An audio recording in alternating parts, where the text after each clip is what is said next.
I want to welcome you all here to tonight's and for this rest of this retreat.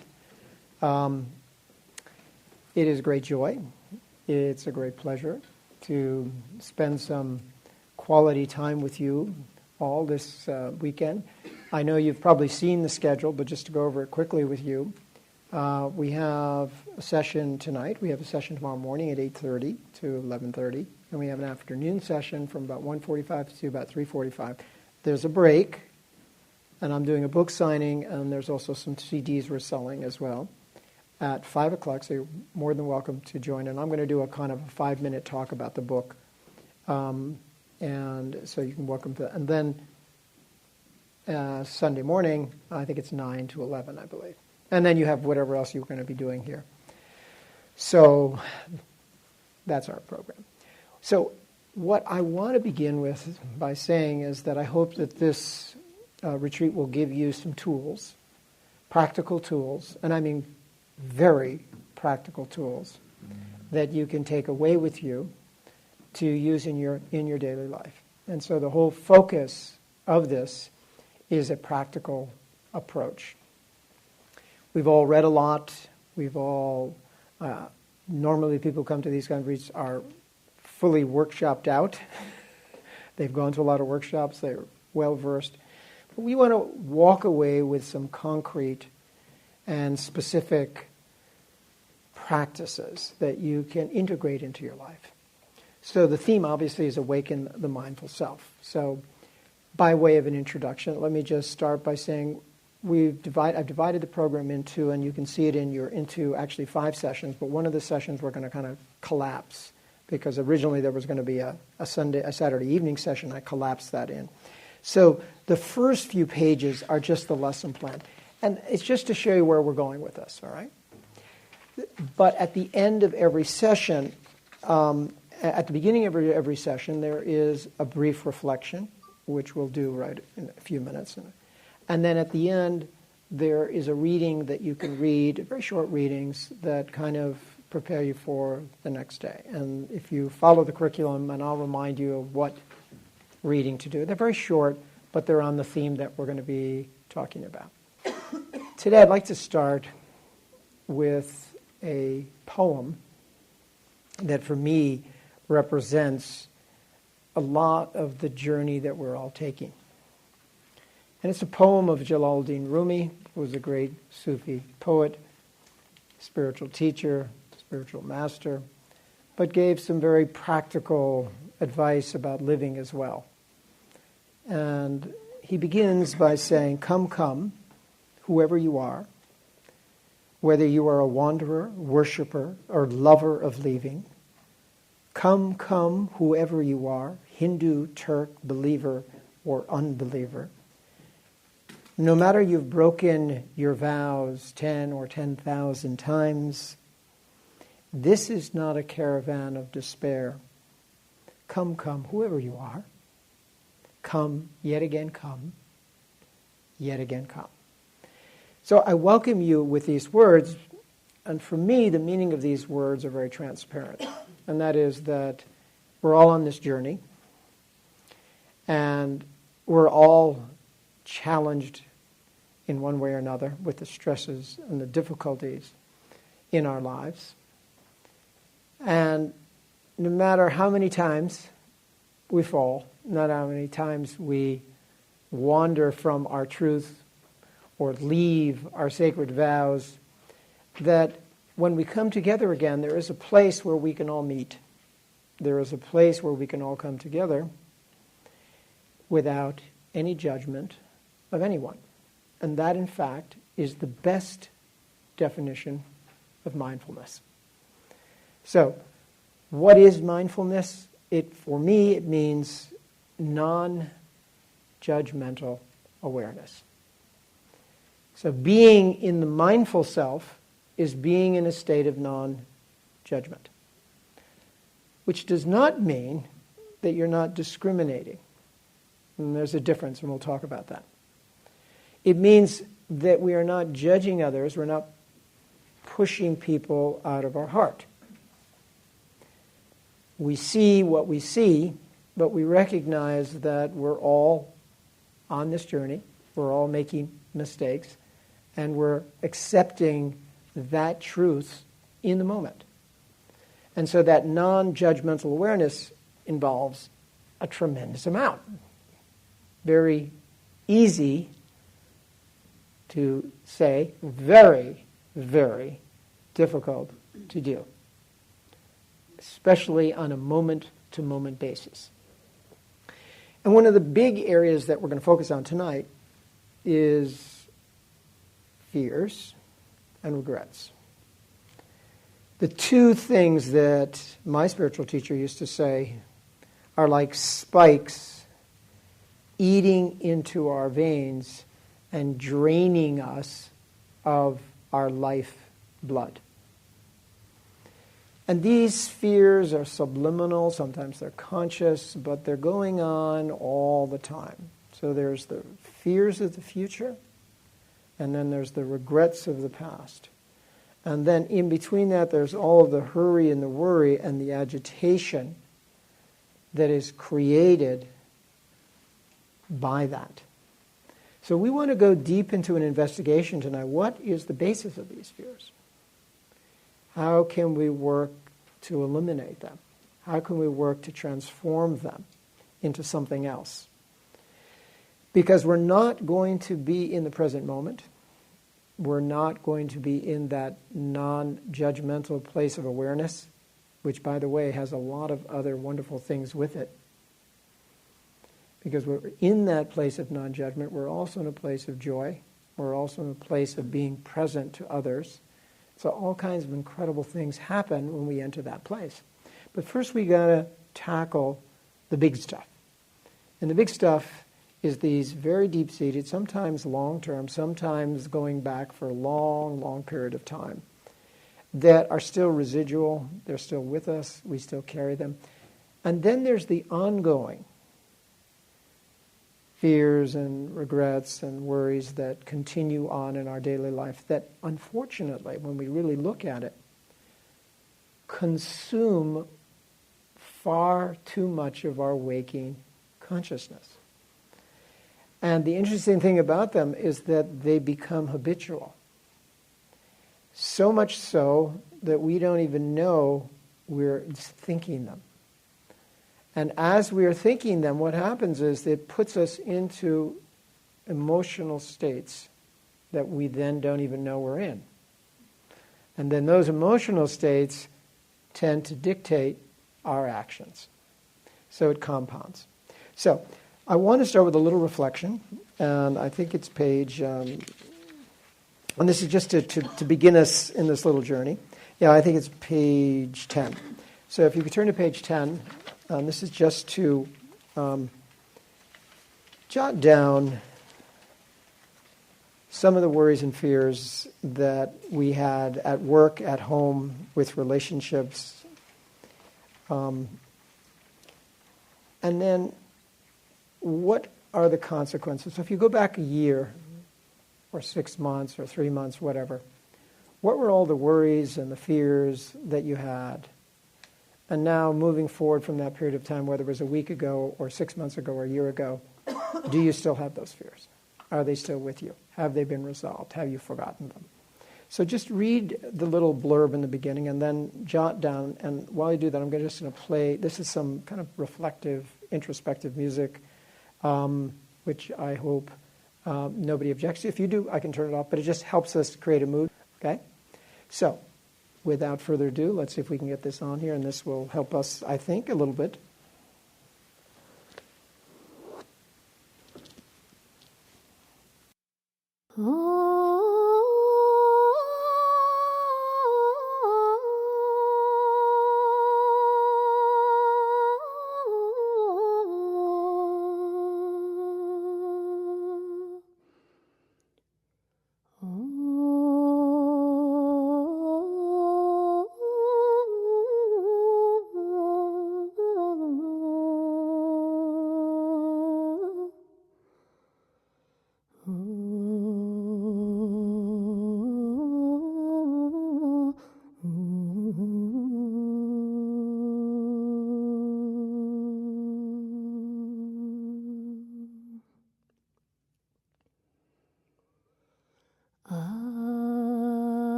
Okay, so let me begin by sharing with you a little story that kind of sets the stage for where we're going. This is a story about a man who was living a very contented life and with his wife, and was in most ways pretty happy. And as the years went on, his friends and his neighbors and other people in his community and his wife began to notice that the neighbors were building bigger houses and better houses, and they seemed to be very successful. And so he was feeling the pressure to buy another house, get some more land, invest in real estate, and move from what was originally quite a comfortable existence to something much more expansive. So he looked around, and by chance he happened to see that there was an ad somewhere. And this ad was offering free land in a part of town that was pretty open and expansive. So he goes there, and the deal is, that turned out to be a reservation or indigenous reservation, that you could claim whatever land you wanted by walking the length and the breadth of it and coming back by the end of the day. And so whatever land you had traversed up to that point and walked back became automatically yours. So he said, wow, this is the most fantastic real estate deal ever. All you have to do is cover the land, and it's yours. So, unable to resist this tremendous temptation, remember, free land, where can you get free land these days? He set out on his quest, and there were many people there who were following him and watching him, and it turned out to be an extremely hot day, so he set out very early in the morning, and he's walking at a very, very, very, very fast pace. And 2 or 3 hours go by, he's developed quite a sweat. It's extremely hot outside. He's sweating like anything. It's around noontime. People are noticing that he's very fatigued. He may have had heat stroke. And some of his friends are saying, maybe this is enough. Maybe you should just turn back. Whatever you've got is plenty. Why do you need any more? So on and so forth. But he said, no, this is too good a deal. This is too fantastic an opportunity. I can't pass this up. And so despite the warnings from some of his friends, he continued to persevere. 1 hour, 2 hour, 3 hours further. The sun was so hot. And this time now he is totally dehydrated. And he is in that state where he doesn't even know what he's doing.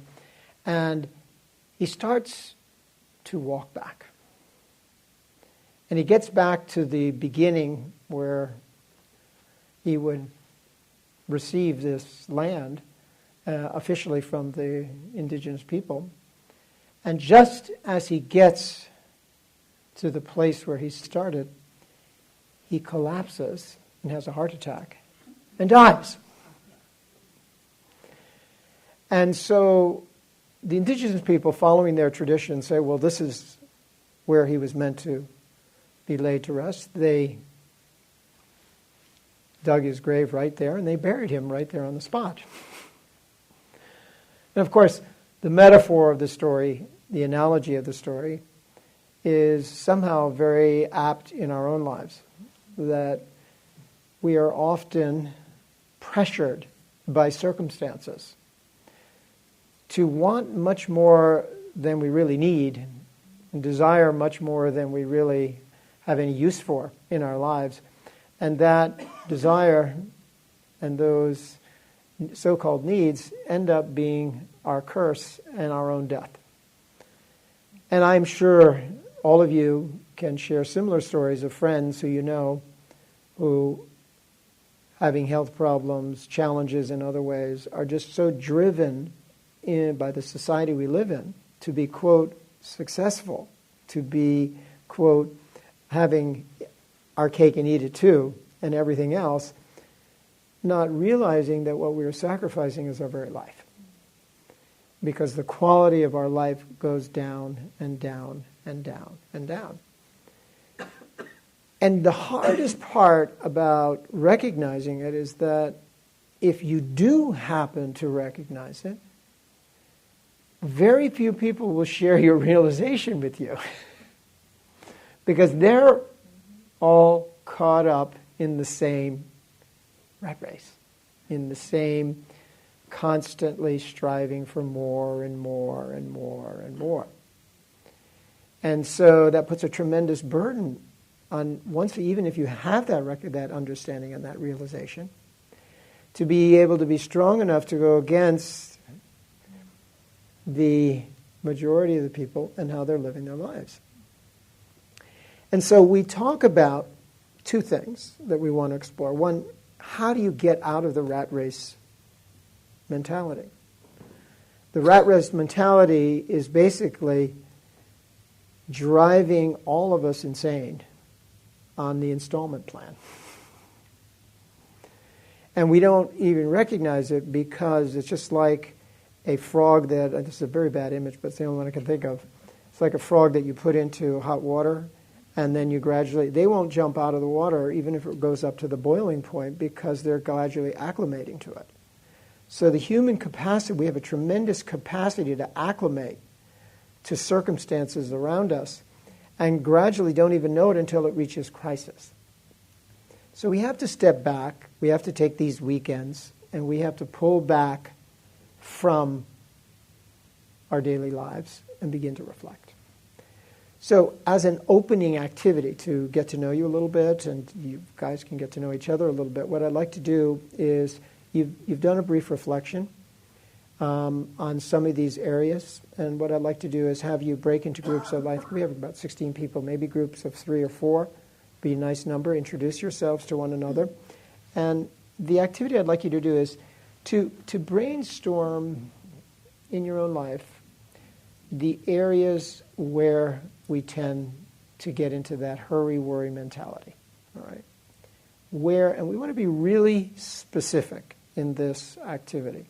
So, for example, I'm going to give you an example. So, one of the typical places that we tend to get very worried about is, for example, getting up in the morning, getting to our jobs on time, making sure that our professional responsibilities are taken care of and all of that.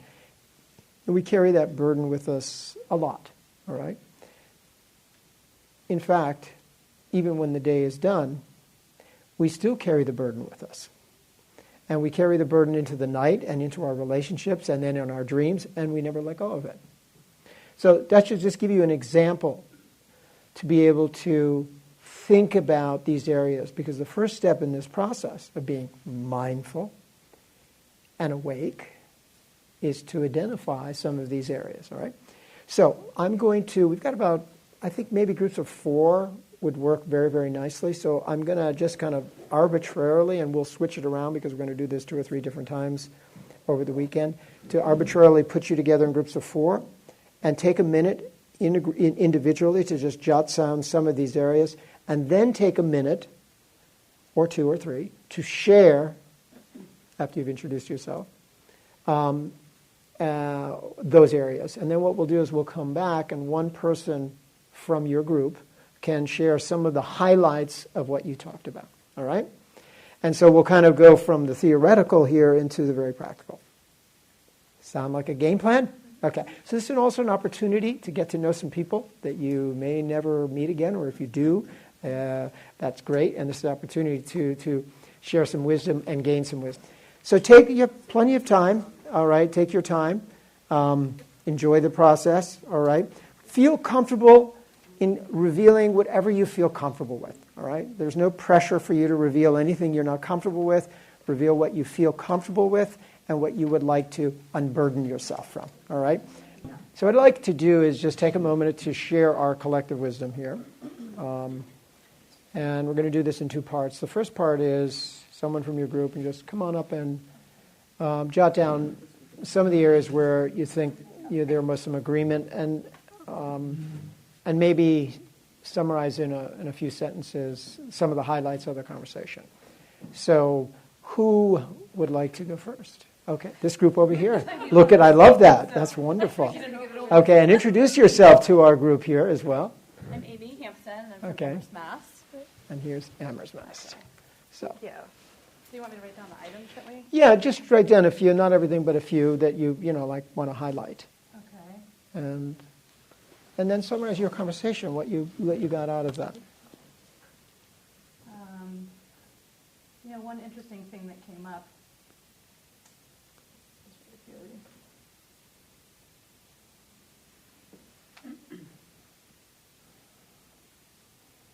So we talked about work being on time, the kind of rat race, hurry, worry of daily life, and meeting all of the expectations that we have in scheduling. A lot of us have concerns about kids, teenagers, temptations, them being okay, car crashes, once they're out of the house, their livelihood, will they be okay, will they land on their feet? An interesting one, too, is that we feel that we worry about the expectations of others, which seemed a little more complicated and not quite as maybe concrete, but are we meeting the needs of others? Did we do it the way they wanted us to do it? Did we do it well enough? Did we meet their expectations? And then another interesting thing we talked about was that even when we make lifestyle changes that might reduce the amount that we put on our plate in our pursuit of keeping up with society, we feel a decrease in the worry, but then somehow we fill it back up with something else. And, we might streamline, and I was using myself as an example. We left the private school, I quit my job, we moved close to the school, we streamlined, it was too much. Well, darn it, I'm filling it back up again. So we want to know what that's about. I'm sure we'll get some wisdom from the rest of the group here. Thank you very much. Let's give a little hand of applause. Thank you. Thank you for being bold and getting out and getting this conversation going here. So any other group that wants to go? That's sure. Okay, we've got, let me get the name there. Ron. So Ron? Ron. We had quite a diverse group over here, so I'm not sure I'm going to represent everyone. But some of the points, do you want me to? Yeah, just jot them down. This is just so people, if you want to jot them down in your notes, you can take away some of this. All right. One of the first points everybody seemed to connect on was working too much, becoming workaholic, and then the question, and then we threw out that,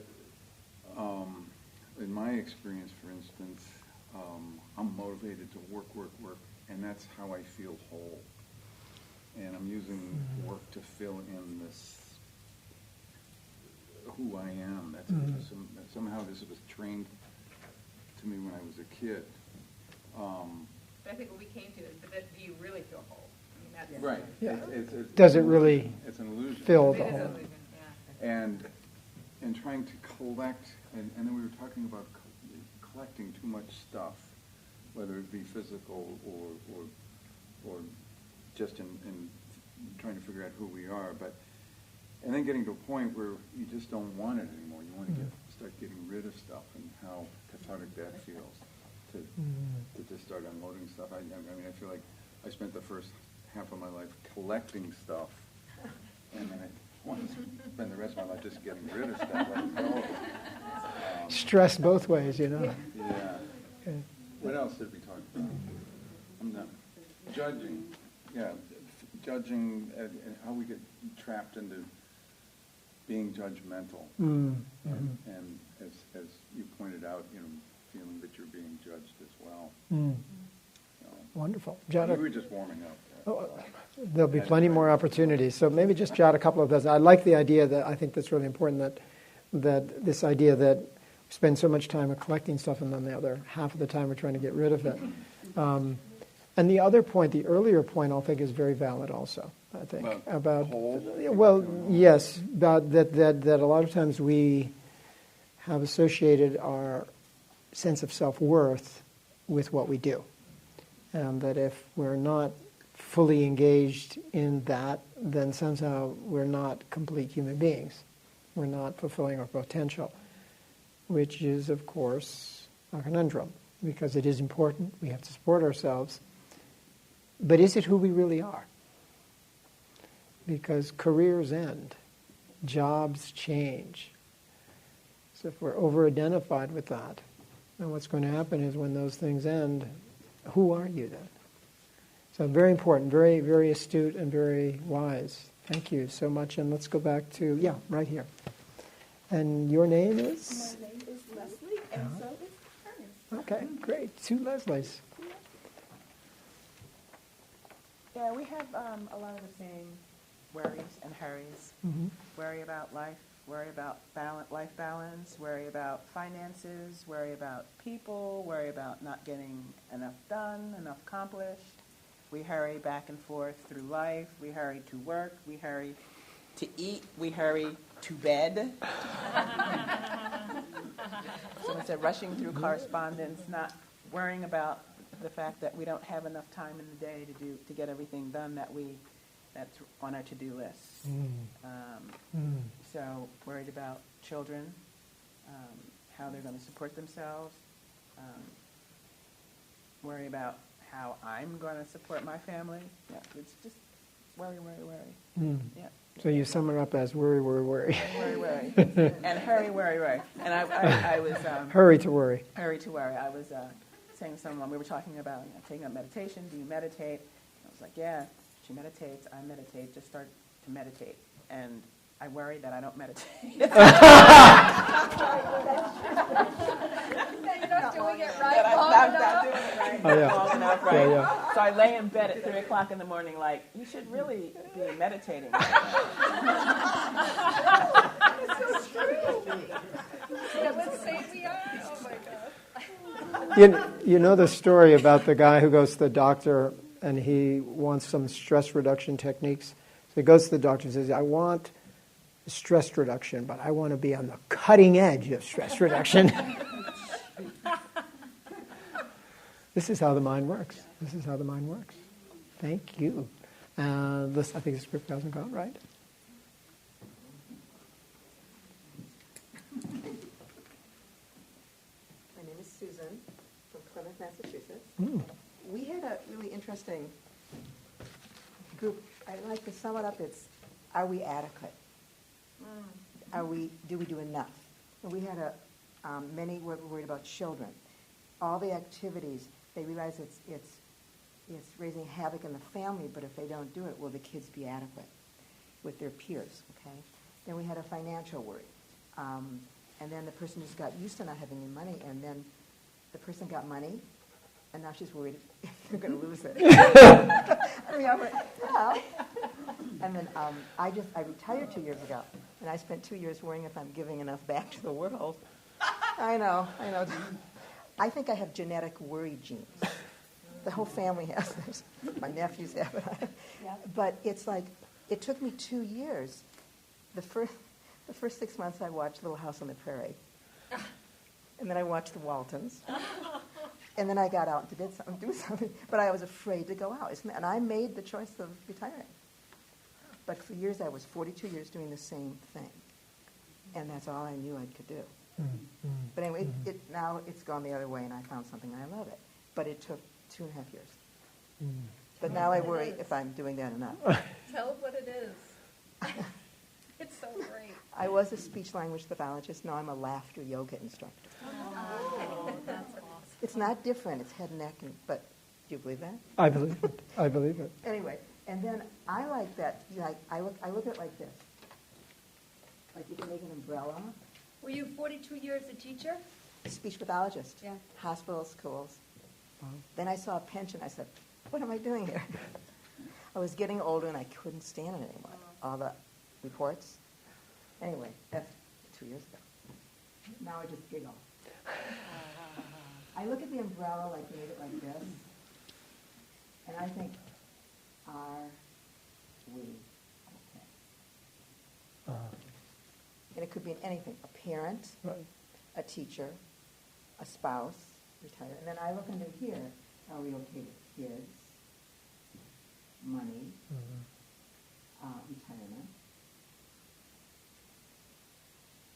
and everything else. Mm-hmm. And then once you get it, is it going to last? Right.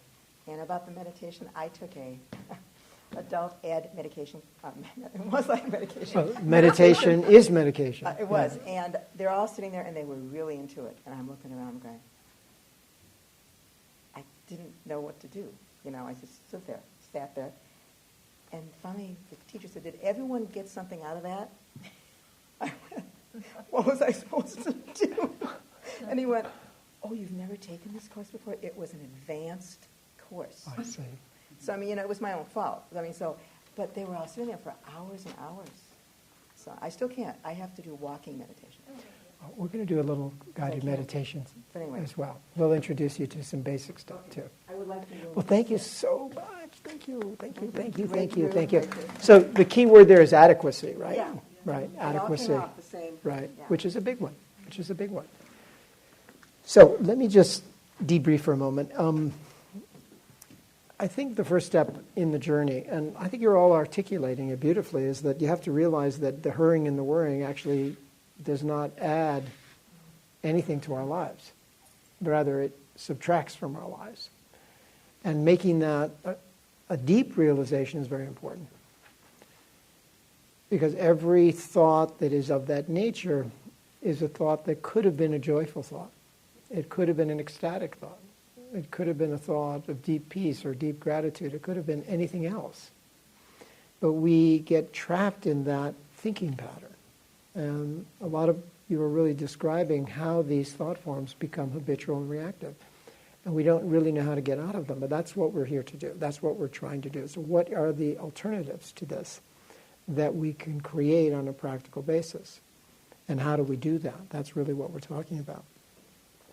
I think we have to realize that we have to do the work ourselves. All right? Nobody's going to do this for us. And the first step is recognizing and what I call identifying those thought patterns. And that's what this is all about. Because if we don't take the first step and say, hey, this is what I'm doing, these are my thought forms, you never get to the next step. And the next step is very simple. That's not who I am. That's not who I want to be. Recognizing and saying that to yourself and affirming that is step two. But first we have to recognize them. And we have to take the time during our day to watch where those thought forms arise and what trigger them. Because when they trigger, it's too late. You're already in it. And so we have to find what we call counter thoughts that trigger different emotions and trigger a different way of looking at the world, which is totally supported, by the way, by neuroscience today. The latest research is in neuroscience. So it's like rewiring your synaptic responses, and by creating new, powerful new thought forms which override the old thought forms. And it's a process, but it can be done. But we have to take the conscious steps. First, recognize it. And one of the things I'm going to recommend to all of you is that when you go back to your homes, that you start a journaling process. Some people are going, no. Okay. Some people it doesn't work, but let me tell you why it's important. You can think about it later. The mind is very, very devious. And unless we're coaching ourselves on a daily basis, unless we really take a look at our thought forms, they get the upper hand on us. And if we're not reflecting on those thought forms and what's going on in our life, then they will just continue because nobody's going to stop them. So, and we'll talk more about journaling or self-introspection, self-analysis, whatever names you want to call it. But the point that I want to make here is that nobody can know more about you than you. No doctor, no psychotherapist, nobody. If we pay attention to our thought forms, we'll begin to know who we are. And we start with these big, huge elephants in the dining room that we have let into the home, our own house, which is our own mind, that are crashing around in the dining room, and we're not even noticing it. We have to start with those big things. So this is like the first big step in the process. So I'm going to repeat. Really need to have a practice, and we'll talk about meditation too, which is a very profound practice, which we do, if you're not going to do it on a daily basis, do it as much as you can, but take some time to reflect on a daily basis where you're going and where your thoughts are going. There is an important kind of understanding we need to have about the mind, and that is that we're either moving in the right direction, getting more clear, more insightful, less worrying, or we're moving in the opposite direction, meaning we're getting less insightful, more hurrying, more worry, more anxiety. So there is either the upward spiral or there's the downward spiral. And what happens is when we get into the downward spiral, if it goes too long, it becomes very, very fast and very dangerous. And we need to check it. And we need to know where we are on that. Because there's no such thing as homeostasis. It's not like you stay the same. Every single day, there's the choice of where are we going with that. And so that's why it's so important. So, I'd like to take a moment here. We're going to take a little break in a moment. And I'd like to just say that a couple of other things besides doing this journaling process. I think you mentioned it also. The need to slow down. And slowing down is not sloth. Okay? You need to differentiate between the two. Slowing down does not mean that you're lazy. It means that you're going to take each moment and bring each moment into its fullness by being present for each moment. So just when we go back in our lives, what can we eliminate in our daily schedule that's going to give us some breathing room here? All right? When you go on a vacation, what you don't want to do is bring your briefcase with all your bills and with all the work from your job and bring it to the beautiful beach and start doing your bills, right? Now we think, oh, that would be absurd. Why would you want to do that? But that's exactly what we do. We carry this stress and these strains with us on a daily basis, and even when we're on vacation. I mean, we may not actually physically bring the bills, although I know people who do. All right? We bring our cell phone. We bring the internet. And we never give ourselves any breathing room to really allow for a breath of fresh air in our lives. And so this is this is where we're headed with this. Okay. So I'd like to take a moment. We were right at 8:30, and I'd like to introduce my wife, who happens to be here tonight. She's a certified Iyengar yoga teacher, and she has offered very graciously to lead you in a little bit of a stretch break here, and then she's going to lead you in a little stretch. Then you can take a little 5-minute break, and then we'll come back for the second part. How does that sound? Okay. So this will get us re-energized. So Tamir, and she's also an actress and performing artist and many, many other things.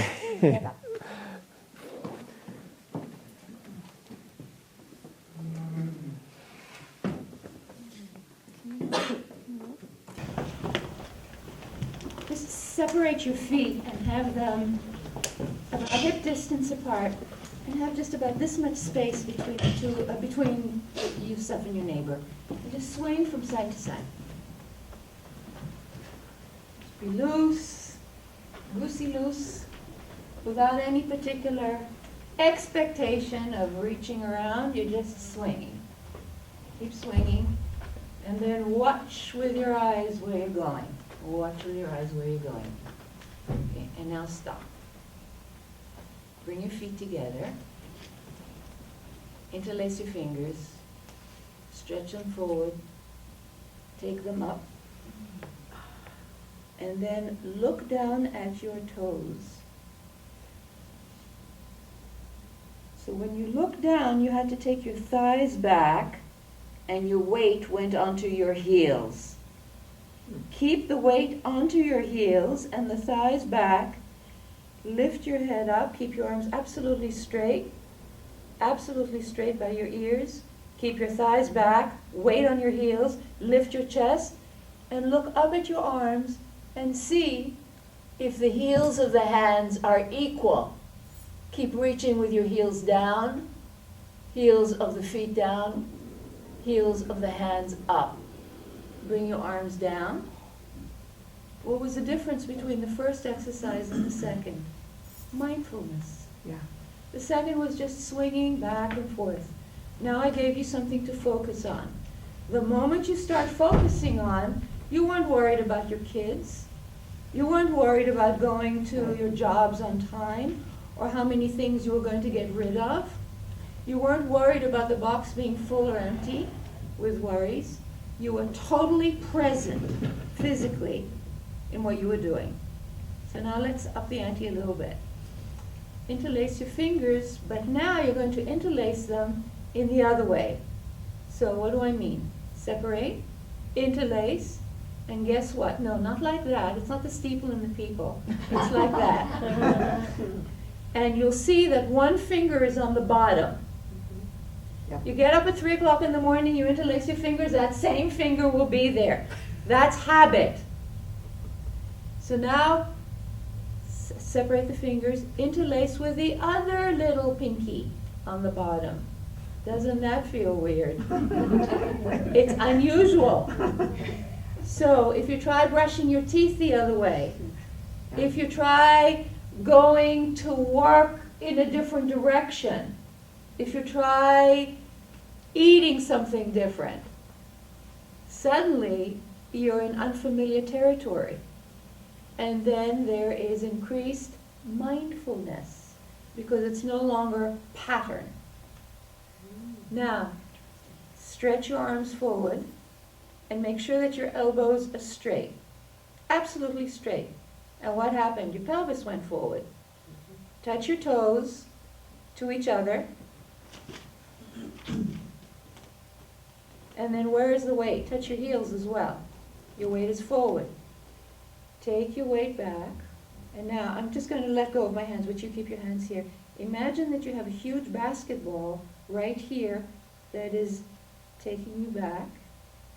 And then you're going to put another basketball right here between the shoulder blades and the thoracic spine that is taking you forward. So it's not that and that, or that and that, but it's both. So you're going back, and you're coming forward. Now keep your hands are already interlaced. Stretch your arms. Keep the basketballs going. Keep the thighs going back.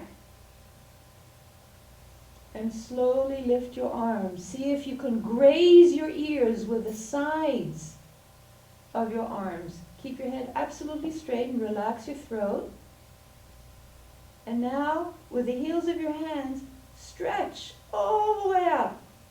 So it's not just arms up, but it's body long. And then bring your hands down and have a lovely break. Thank you. Remember that, Andrew?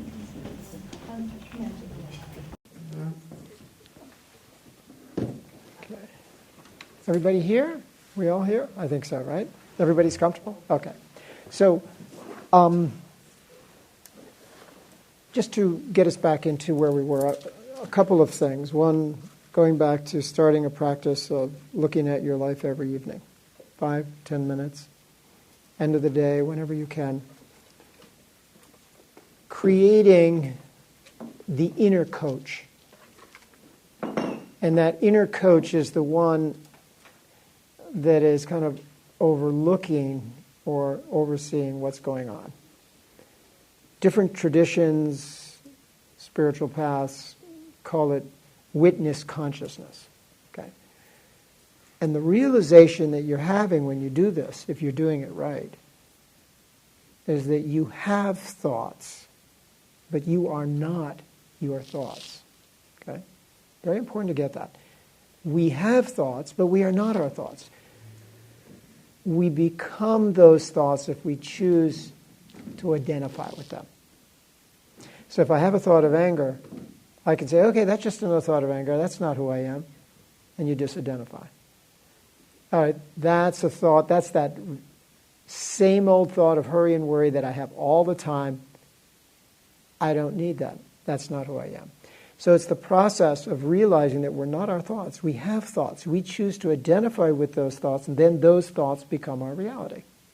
Very important to understand that. If we think we are our thoughts, which really doesn't make sense, then every single thought that goes through your head, you'd have to become. And that's impossible. That's literally impossible. Because we think things at such a kaleidoscopic space and speed that we couldn't possibly act on all of them anyways. So what we're saying is that we are something other than our thoughts. And that's part of the process of mindful awareness, right? Creating the distance between you and your thoughts. And that's the gap that begins the process of this inner journey of awareness and mindfulness. That's the beginning of the process. So I wanted to share with you a little story, and then we'll do another exercise, a little brainstorming. It's an interesting story about a king who was having a great deal of difficulty running his kingdom, like most kings do. And as the story goes, he went to his advisors, his viziers, his prime ministers, to get some advice on how to better run the kingdom. And he told his viziers, his prime ministers, look, I'm going through this roller coaster ride. I have my ups and my downs, and every day seems to be like a roller coaster, right? And I don't seem to have any control over my emotions. I have no control over what's going on. I feel like I'm just being swept away. And I don't feel this is really a good way to run an empire. So he says to his ministers, he says, look, I want you to get your group of wise ministers together and come back in a week and give me some advice on how to do a better job and make better decisions in my life. So they say, okay, fine. So they go away for a week, and these guys were pretty smart.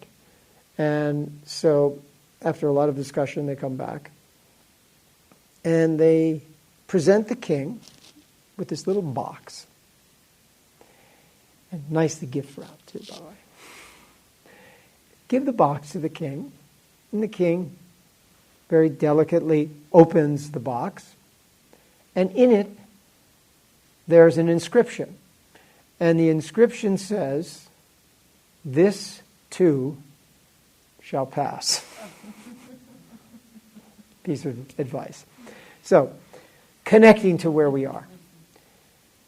One of the mysteries of life is that even in the midst of constant change, we don't stay in the flow, but we get caught up in these very passing emotions and lose perspective. And it's amazing how easily we can get caught up in the ephemeral passing emotions that really have no bearing on anything, and tomorrow we forget about it anyways. And so the lesson that's being illustrated in this story is very simple. We have to take a look at our life and say, okay, everything is passing, everything is moving, all right? Everything is in flux. There's nothing permanent here. And those emotional states that we're going through that seem like there's no end to them, they're going to pass also. They're going to end. And understanding that in the moment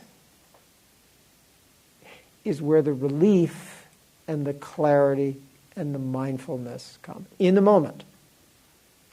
So we talk about thought and counter-thought.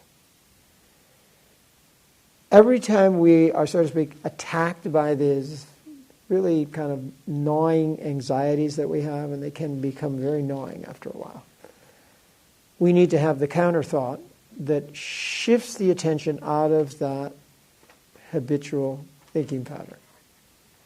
Some people have called them affirmations. But really what they are is they're pieces of wisdom that teach us how to live in the moment and get us out of it. So think about it next time when that humongous problem seems to come up, right? This too shall pass. When there's so many problems at work and you're under tremendous pressure from your boss or whoever it is, and they're just on your back every single day, right? This too will pass, right? And the same thing in relationships, where you may be going through a rocky road in a relationship and a patch which really seems like is never going to end. It will end. And we need to have that perspective, because that's the perspective that gives us that non-judgmental awareness, that frees us emotionally from those. So these are very, very, very important to understand. So I'm going to take a moment here. And by the way, feel free to interrupt and feel free to ask questions. We're going to have some questions at the end, just general questions at the end anyways, but feel free to interrupt me. There's no protocol here. So, all good? Go ahead. I have a question regarding something you said a little before. And I got a bit of a problem myself, which is, to me, everything has to be proven. I like to... Proven?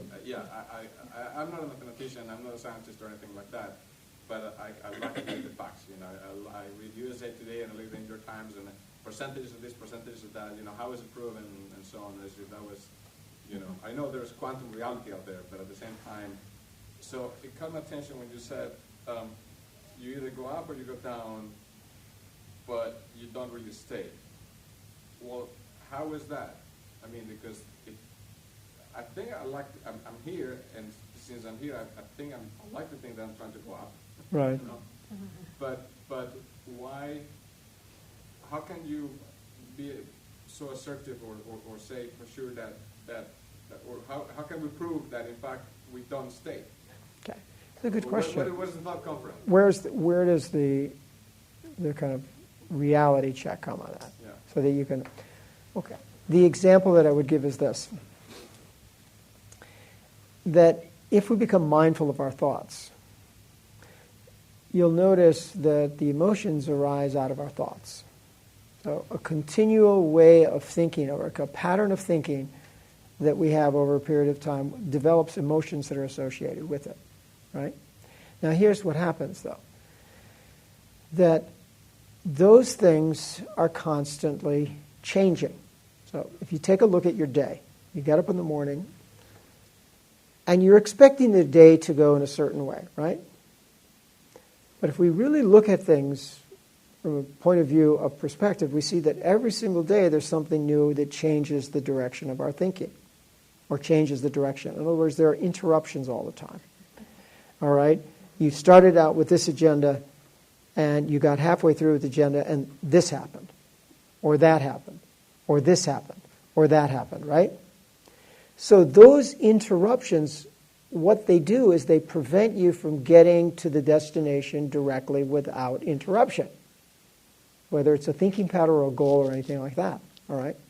And so what happens, they revert, all of a sudden, you come up against that hurdle, you come up against that wall, or to put more specifically, you come up against resistance in general in life, whatever it is, whether it's from a person or a job or work or material things. And that changes what's going to happen. So the reaction to that resistance, the reaction to that challenge, hurdle, whatever you want to call it at this point, we're going to change the name of it a little bit, keeps things from happening and moving in a direct to your destination. So it changes it. So you started off your day, you made a vow, I'm going to make this the best day of my life.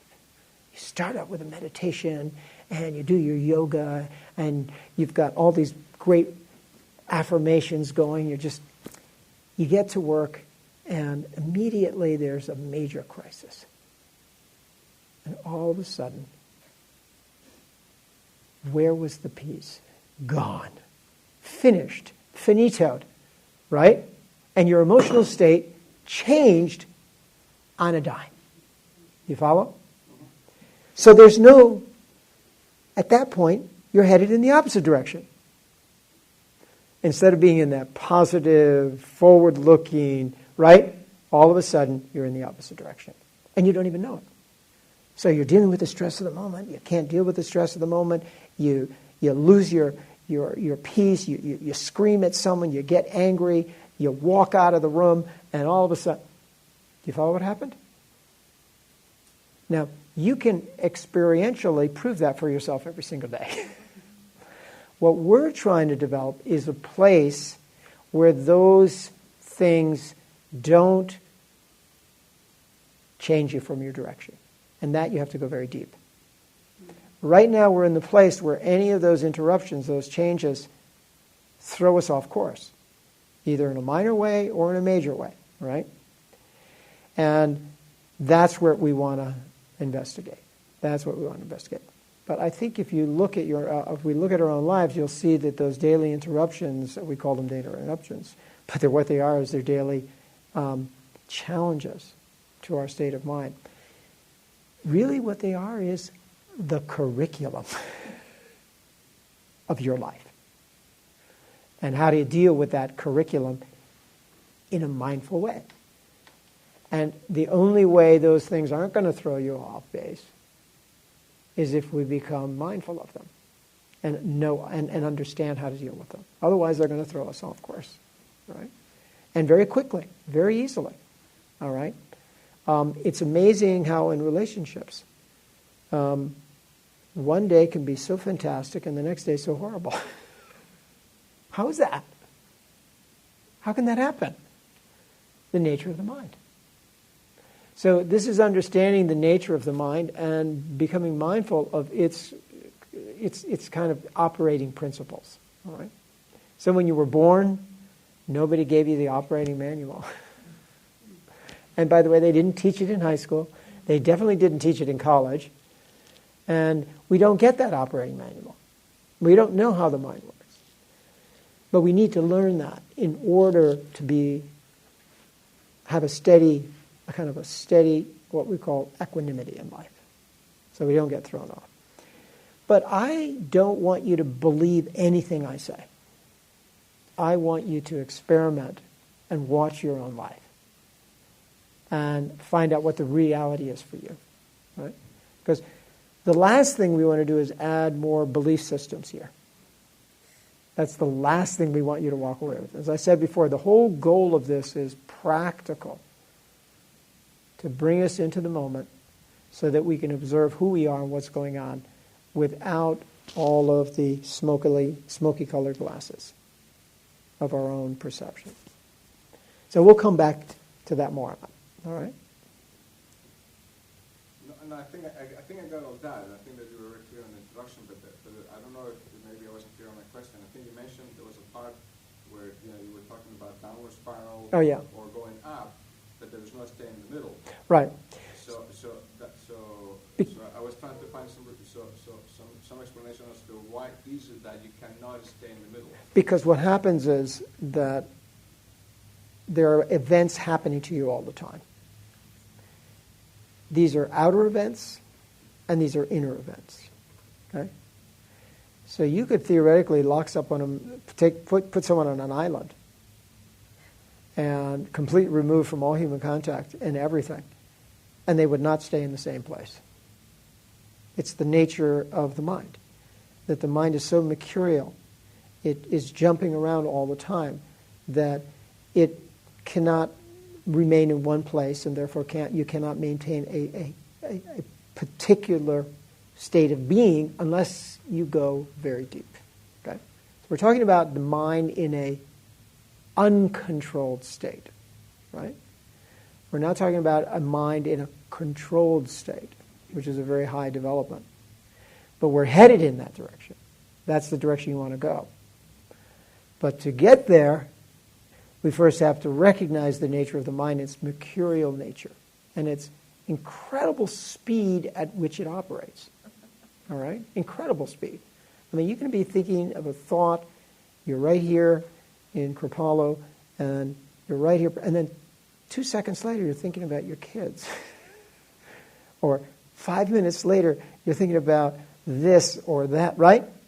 You follow what I'm saying? That's the nature of the mind.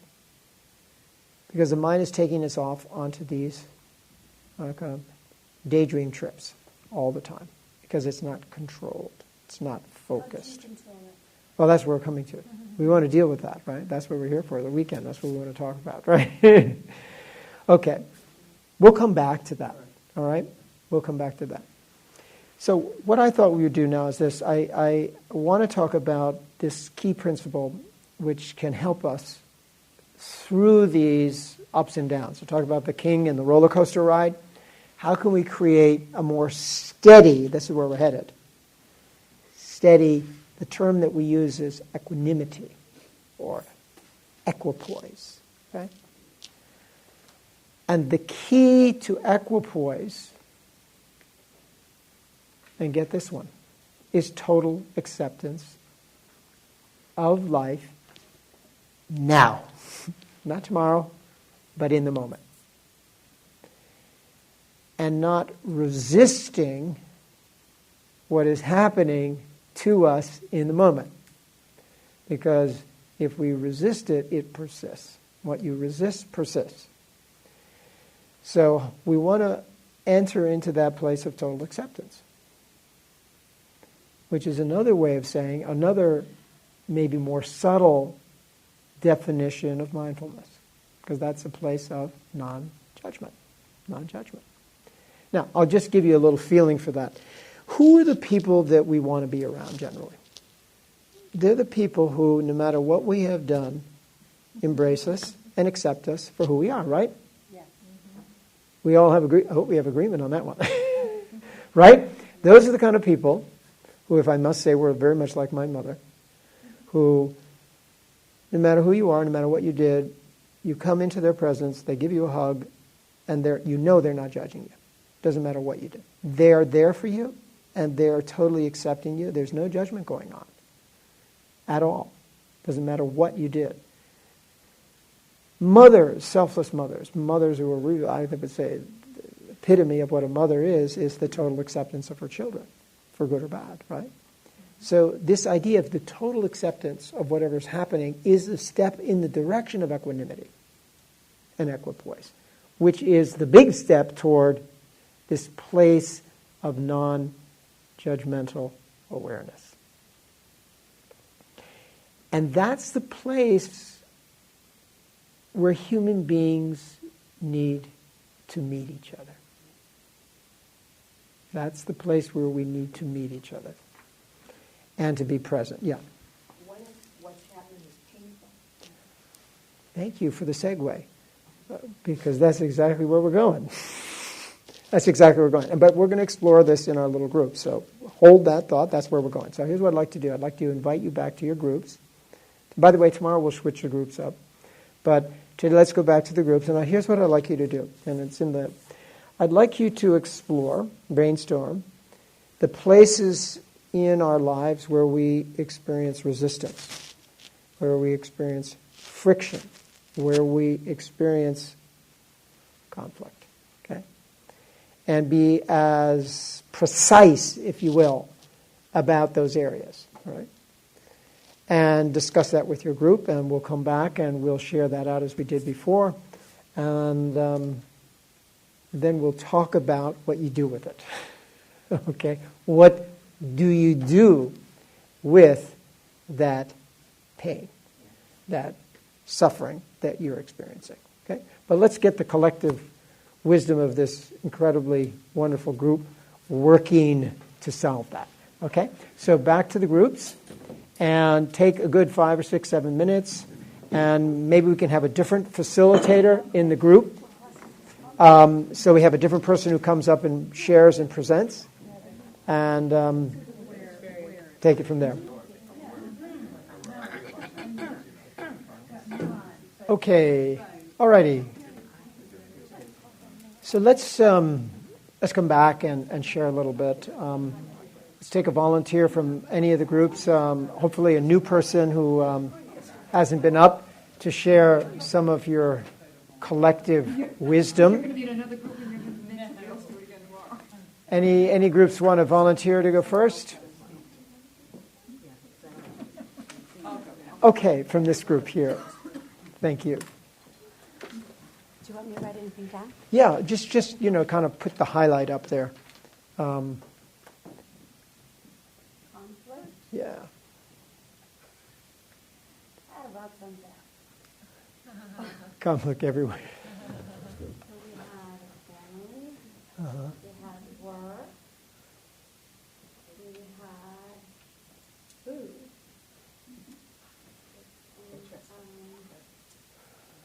We had relationships. Summarized it all. What's left? And then for some of us, we had this. Yep. So Okay. that's basically, we were saying, everywhere you look, there's going to be negative, positive, problems, not problems. Conflict arises from difference in opinion and different core values, and it comes up with different people for different things in everything. Good.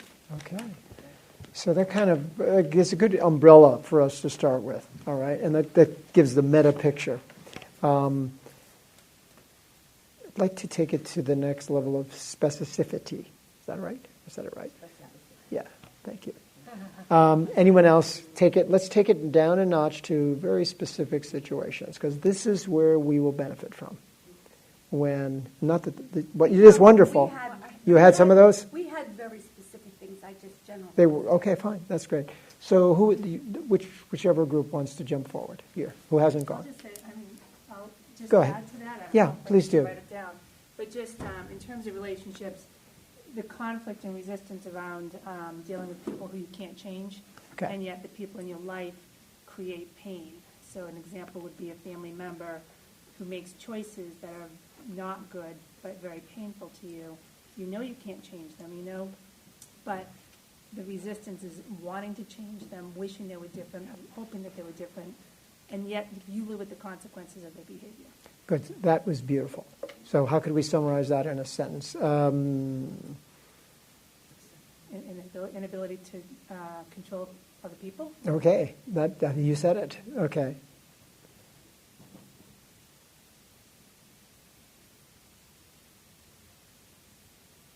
Excellent, excellent. So another group, you were with this group, right? And your group here, are you all right? Mm-hmm. Okay. Do you want to add something here? No, not you. I'm talking about your group because you walked up. No, I guess the theme sort of repeats Mm-hmm. a thing Mm-hmm. with the the things that Ron and I shared with Maria a little bit were, you know, the conflict and the resistance in the relationships with the couple. And eventually, I was asked, you know, like I tend to lose my temper easily, so I scream and yell, you know, and so on. I said, why? And then when I was questioned as to why, I kind of went back to all the thoughts I had at some point in time, and I said, I think it's when I lose control. And that's when I blow the fuse. Okay. So specifically here, and you can write down, when I lose control, okay? Or when we lose control. Let's make it plural here, because that's not just you. Yeah, when we lose control, then the conflict surfaces. Okay. Can you jot that up there? Just say, when we, quote, lose control. Yes? I want to where he's done. Okay. How to say this. When your intellectual ability knows that it's not real. Okay. All right, like you really are analytical, like I'm very analytical. Uh-huh. And I'm looking at all this and going, oh yeah, this is ridiculous. Why would we? But that doesn't stop it. But that doesn't stop it. Okay. You know, because I want to. You know, I mean, Right. I don't know. I mean, how to. That's what I'm going to talk about. But Yeah. you know, that's my conflict. I know more better. But it still goes you on. know, that I'm doing blah blah blah to take care of that, but I'm waiting for it. Right. Does that make sense? Yeah, totally. It's completely and I totally. don't say that, but it's like the conflict is what I know and what I feel. Right. Difference Totally between, different. And I know mind body's not separate. So I'm concerned that the more you think, the sicker you're going to get. That's why I'm looking. You know, if I could just the thicker you're going to get. Did you want to add also Yeah, well, I something? think there was another Yeah. thought that came out was the conflict arises when the expectations are not met. Okay, thank you. Thank you. Put that up there and rhyme it 50 times. Can you put that up there? There. See, eventually it all comes out. When expectations are not met. Call it desire, call it expectations. But this is the big one. And by the way, it's met. I mentioned this in the curriculum. So, and another thing. And oftentimes sort of relating to the past, you know, like you carry this baggage and then, you know, everybody has his own history. You meet and then you expect that it's going to sync with you, but you got the other stuff in the back, so how do you make it all? Exactly. So how do you get the baggage out of the way? That was good. That was good. We totally got that. We're getting to where we want to be with this, and where we're going to end here for tonight. But I just want to say that where we're going with this is this, that the process of identifying our friction points has to be very clear and very specific. We have to know what those friction points are, to be mindful of them so that we can avoid them. All right? And we need to change our perspective about them. Okay? So, the normal perspective we have is that conflict and resistance and pain and suffering are all bad. Because they're painful. So they must be bad, right? So, but in reality, the areas of growth come in those places. So we need to turn it upside down, and I'm going to quote from one of the great mystics and spiritual teachers. Something that may sound totally counterintuitive at first, but when we begin to do this, we'll see that it works. He tells us, the hurt we embrace becomes a joy. Call it to your arms where it can change. I want to say that again. The hurt that we embrace becomes a joy. Call it to your arms where it can change. Welcome difficulty as a familiar comrade. Joke with torment And Rumi says brought by the friend, but brought by the friend means brought by the universe, brought by God, that you have no control over. This is what we're talking about when we say total acceptance. So you see that, what? What was the last sentence? It's in there. Oh, it is, okay. That's why I put this all together for you, so you don't have to take too many notes. It's all there. And we have a CD as well on Rumi, which is some of these stories are taken from that CD as well. So that'll at the book signing if you want to buy that as well. So here's what we're saying, that our relationship to suffering and our relationship to pain has to change. The knee-jerk reaction is push it away. But that's where you're pushing growth away. That's where we're pushing our life away. The minute, and this is the psychological, deep psychological acceptance of the fact that we understand that pain and suffering are part of life. We're not going to run away from it. We're going to expect them. And we're going to realize that those are actually the special gifts. Those are the special hand-picked gifts and specially packaged for you and me and you for whatever situations.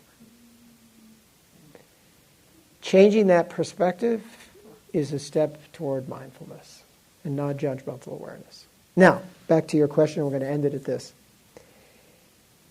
Knowing something and being able to do it are two different things. And I'm going to end with, this is not in the curriculum, I'm going to end with this little story. There's a story about, everyone knows who Gandhi was, right? He was a spiritual leader who was also a great political leader. But he was known in India more for his spiritual wisdom, really. And he was a first, in many ways, though he was first a political leader, he became admired through his great wisdom. So in India, there's a thing called darshan, which means sitting in the presence of a saint, of some holy person, and absorbing their vibration, trying to get their wisdom, but also asking them questions about life and how to deal with things, right? So he was giving darshan in a small Indian village, and during that period of time, many hundreds of people came to him and asked him questions. And there was this one mother who brought her son and waited long hours in order to be able to ask this question. So she brings her son, sits down in front of Gandhiji, and she says, "Gandhiji, my son is eating too much sugar. Can you tell him to stop?" So Gandhiji says, "Come back in 3 days." Well, he's a respected spiritual leader, someone of great wisdom. You can't say no. So she leaves, she comes back in 3 days, long journey, back again, waits in long lines, comes back into the presence of Gandhiji, and says the same question back to Gandhiji and says, "Gandhiji, would you please tell my son to stop eating sugar?" And so Gandhiji says, "Son, stop eating sugar." The woman sitting there waiting for some more profound words, this didn't sound pretty ordinary to me. So she said, "Gandhiji, do you have anything else to say?" So she looks at the kid again and says, to the kid, said, "Please stop eating sugar." She's a little bit nonplussed. She says, "Gandhiji, if that's all you were going to say, why did you wait 3 days?" He said, 3 days ago, I was also eating sugar. So he stopped eating sugar before he gave any advice. So, are we getting the point here? Okay. This is what we mean by realization. Okay. It's so easy to give advice. And it's so easy to criticize. We should first criticize ourselves before we criticize others. And eventually we get into the habit of realizing we have so many faults ourselves, we have no time to be thinking about anybody else's faults. Realization comes by putting the precept into practice and turning it into nature, turning it into who you are. So there are people out there, when they hit an adverse moment in their life, thank God, are grateful, and there's no bump in the road because they've made it part of who they are. to always find the grateful moment or the grateful teaching or whatever in that. What has happened is that we've got all these conditioned, habituated, and reactive thinking patterns that we have developed, not just, and if you believe in reincarnation, over many, many, many lifetimes. But certainly this lifetime we've done a good job in collecting a lot of garbage from all kinds of places, all right? Primarily our parents, all right? Our media, the social, networks that we live in, our work, our job, so many different things that are really garbage thinking and don't do anything to bring us peace or joy in the moment, let alone mindfulness. So I think we can take a couple of questions or we can wrap it up. I wanted to end with just a moment of silence and just lead you in a very simple meditation just to take a moment.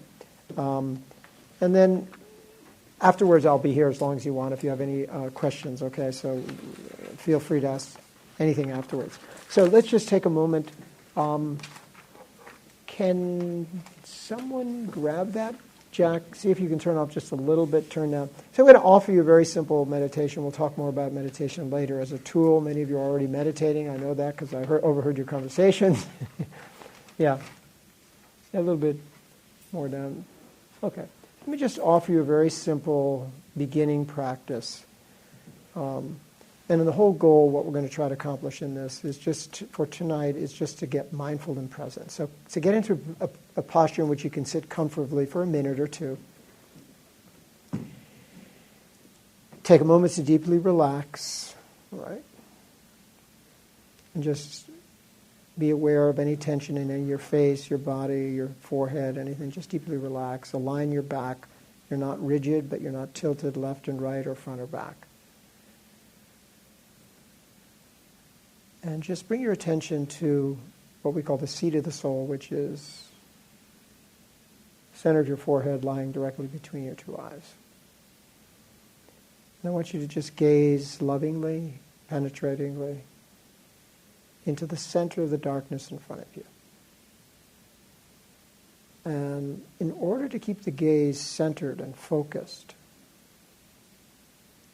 I just want you to repeat any name of divinity, any name of God, or if you're not religious or spiritual, just any affirmation that resonates with you, all right? It could be the word unity, it could be the word gratitude, it could be the word peace, it could be anything at all that resonates with your intention for coming here. It could be the word mindfulness. Just repeat it very slowly or at intervals, just keeping the gaze there. All I want you to do is just two goals. Be here now. That's it. Be here now. And I'll bring you out in about 2 minutes. Okay? So let us begin.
So please leave off.